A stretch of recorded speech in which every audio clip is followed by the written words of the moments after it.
सदाकत अली अब्बासी साहब रहनुमा पाकिस्तान तहरीक इंसाफ के हमें ज्वाइन किया उन्होंने। अब्बासी साहब ज़्यादा पुरानी बात नहीं है, हमने अभी सुनवाया भी, ये तहरीक इंसाफ से ही कहा जाता था कि महंगाई की वजह हुक्मरानों का करप्ट होना है। अब बताया गया है कि हम किसी और सैयारे पर नहीं रहते, आलमी मंडी में महंगाई होगी तो यहाँ भी सर्टनली होगी। तो क्या आपने पता कराया है, चेक करा लिया कि आलमी मंडी में और आलमी दुनिया, पूरी दुनिया में हुक्मरान करप्ट हो गए हैं इसलिए महंगाई हो रही है? Your words would certainly come back to haunt you sir.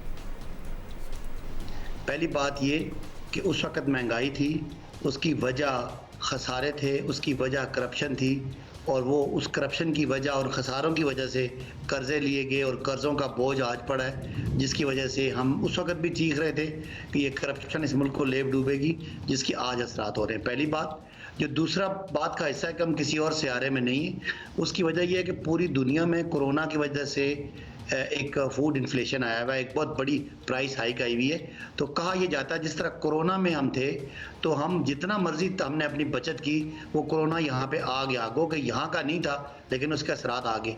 इसी तरह ये फूड इन्फ्लेशन है इस वक्त, जो ये प्राइस हाइक है, ये पूरी दुनिया से यहाँ आ रहा है। और हमारा तेल इंपोर्ट हो रहा है, खाने का तेल इंपोर्ट हो रहा है, बहुत सारी और चीज़ें इंपोर्ट हो रही हैं। जब बाहर इन्फ्लेशन होता है तो उससे आपका मुल्क से बाहर जब महंगाई होती है तो आपके मुल्क में आप उसको रोक नहीं सकते।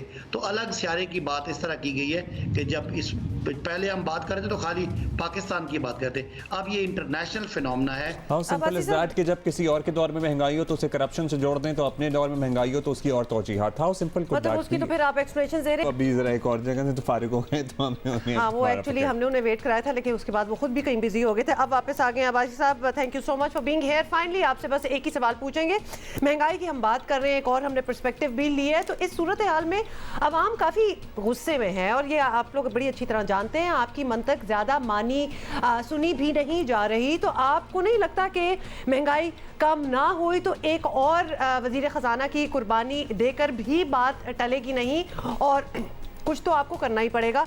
तो इस बात से इत्तेफाक करेंगे कि अभी कोई स्ट्रिंजेंट मेजर्स लेने हैं? खुदा न खास्ता कोई नेग्लिजेंस नहीं है, कोई सुस्ती नहीं है, कोई कमअक्ली कहीं नहीं हो रही, कोई लापरवाही नहीं हो रही।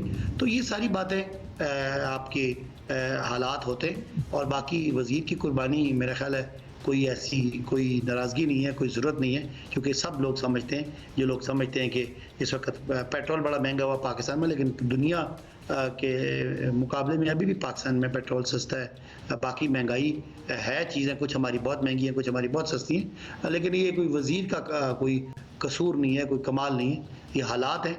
और इंशाअल्लाह दिसंबर तक जब ये आपका एहसास कार्ड आ जाएगा, महंगाई के मुकाबले में टारगेटेड सब्सिडी आ जाएगी, तो आपको देखेंगे इंशाअल्लाह अवाम जो खासकर गरीब लोग हैं वो रिलीफ फील करेंगे। ऑलराइट, बहुत बहुत शुक्रिया सदाकत अली अब्बासी साहब। लेकिन ऑब्वियसली जब ये वज़ीर इस तरह यही वजह बताई जाती है एटलीस्ट हम लोगों को कि इस वजह से बदल लिए जा रहे हैं ताकि कोई मिडिल क्लास का भी ख्याल करें। ये कार्ड शार्ट से सर्टनली कुछ फ़र्क पड़ेगा एक ख़ास तबके को, लेकिन आप देखिए उन करोड़ों लोगों का जो किसी के सामने हाथ नहीं फैला सकते, बहुत मुश्किल ज़िंदगी गुजार रहे हैं।